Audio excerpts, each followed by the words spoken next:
Well, we're helping protect your family tonight as the state warns about the threat of mosquitoes. The health department issuing a declaration of imminent threat to public health after a person from Ulster County died from contracting Eastern Equine Encephalitis, or EEE. Now, it's a rare but severe viral disease spread by infected mosquitoes that can infect humans. People of all ages are vulnerable to infection, but people over 50 and younger than 15 are considered at high risk. So today, I spoke to a disease expert on those risks and a local exterminator about how to protect yourself from mosquitoes. I think awareness is important. For the first time since 2015, New York State is reporting a human case of Eastern Equine Encephalitis, or EEE. The rare mosquito-borne illness recently took the life of a resident in Ulster County.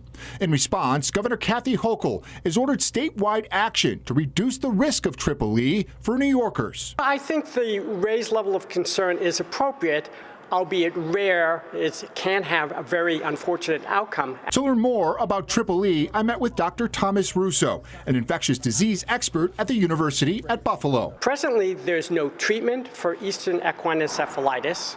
There's no vaccine to prevent infection.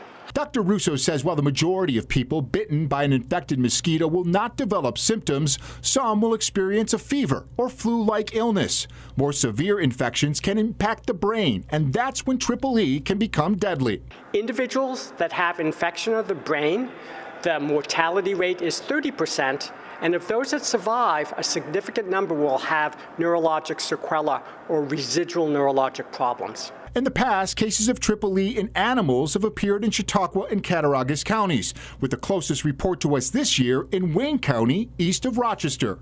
There's been no human cases in all of Western New York, and as far as I'm aware of in recent data, there hasn't been identification of this virus in the mosquito pools here in Erie County as well. Still, the state is taking action, expanding access to mosquito repellent at state park offices, visitor centers, and campgrounds by also using these signs to increase awareness.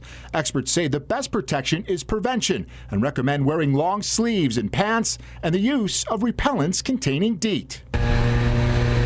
There are also professional pest services like Mosquito Joe in North Tonawanda. We've had a few people call and actually sign up for service in regards to EEE. Eric Baum is an assistant GM at Mosquito Joe and says his services provide customers peace of mind. Our treatment works two ways. It acts as a repellent for mosquitoes.